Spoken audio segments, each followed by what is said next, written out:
आज हम आप लोगों को बिहारी का जीवन परिचय बताएंगे। तो चलिए शुरू करते हैं। बिहारी का जन्म सन 1603 ईस्वी में ग्वालियर के पास बसुआ गोविंदपुर नामक गांव में हुआ था। कहाँ जन्मे थे? बसुआ गोविंदपुर नामक गांव में। कहाँ? तो ग्वालियर में है ये, और सन 1603 ईस्वी में। इनके पिता का नाम श्री केशव राय था। पिताजी का नाम बिहारी के केशव राय था। ये मथुरा के चौबे ब्राह्मण थे। मथुरा के चौबे ब्राह्मण। इनका बचपन बुंदेलखंड में व्यतीत हुआ, यानी जो बचपन इनका बीता वो बुंदेलखंड में बीता। युवा अवस्था में ये अपनी ससुराल मथुरा में जाकर रहने लगे, यानी इनकी ससुराल कहाँ थी? मथुरा। और युवा अवस्था में ये अपने ससुराल मथुरा में गए और वहीं पर रहने लगे। इनको अपने जीवन के जितने कटु अनुभव प्राप्त हुए उतने शायद ही हिंदी साहित्य के किसी अन्य कवि को प्राप्त हुए हों। यानी इनको बहुत कटु अनुभव प्राप्त हुए, और उतने कटु अनुभव कह लीजिए किसी भी हिंदी साहित्य के कवि को प्राप्त नहीं हुए। जयपुर के मिर्जा राजा जय सिंह के ये आश्रित कवि थे। जयपुर में रहकर ही इन्होंने अपने एकमात्र ग्रंथ सतसई की रचना की। यानी इनका एकमात्र ग्रंथ है सतसई। इसकी रचना इन्होंने कहाँ की? जयपुर में रहकर की। राजा जय सिंह बिहारी का बड़ा सम्मान करते थे, और ये राजा जय सिंह के आश्रित कवि थे, इसलिए राजा जय सिंह इनका बहुत ही सम्मान करते थे। कहा जाता है कि वह इनको प्रत्येक दोहे पर एक स्वर्ण मुद्रा पुरस्कार रूप में देते थे। यानी जब ये दोहा उनको सुनाते थे तो हर एक दोहे पर एक स्वर्ण मुद्रा पुरस्कार के रूप में इनको मिलती थी।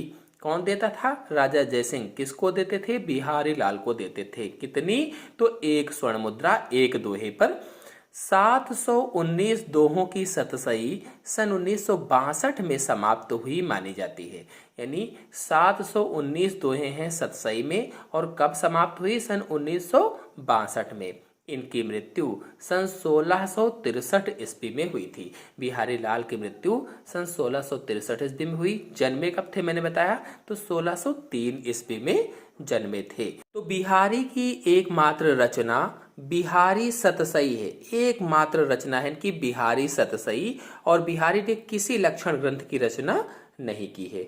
ये रीतिकाल के सर्वश्रेष्ठ कवियों में गिने जाते हैं। यानी बिहारी जी रीतिकाल के कवि हैं। और कैसे सर्वश्रेष्ठ कवि हैं? बिहारी के दोहे 3 प्रकार के हैं: श्रृंगार परक, नीति परक और भक्ति परक। यानी इनके जो दोहे हैं वो 3 तरीके के हैं। श्रृंगार परक हैं, नीति परक हैं और भक्ति परक हैं। अधिकतर दोहे श्रृंगार परक हैं, लेकिन ज्यादातर कौन है? श्रृंगार परक हैं, जिनमें रूप, स्वभाव, मनोविज्ञान, भंगिमा का वर्णन इतना चित्रवत है कि मन मुग्ध हो जाता है। बिहारी सतसई मुक्तक काव्य रचना है। जो बिहारी सतसई है ये मुक्तक काव्य रचना है, जिसमें मुक्तक काव्य की सारी विशेषताएं विद्यमान हैं। बिहारी ने दोहा जैसे छोटे छंद का प्रयोग करके विस्तृत अर्थ की सफल अभिव्यंजना की है। बिहारी ने साहित्यिक ब्रज भाषा का प्रयोग किया। कौन सी भाषा का प्रयोग किया?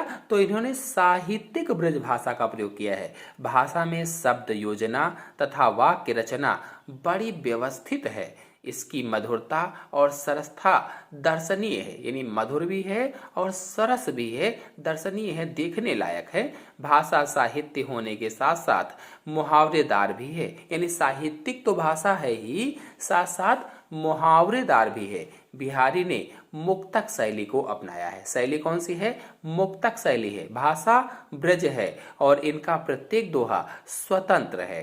केवल एक छोटे से ग्रंथ की रचना करके बिहारी साहित्य जगत में अमर हो गए। और छोटा सा ग्रंथ कौन सा मैंने बताया? बिहारी सतसई। एक ग्रंथ की रचना की है और इसी ग्रंथ की रचना करके साहित्य जगत में अमर हो गए। इनकी सतसई बड़ी लोकप्रिय हुई, जिसकी अनेक टीकाएं लिखी गई हैं। यानी उसी सतसई की अनेक टीकाएं लिखी गई हैं।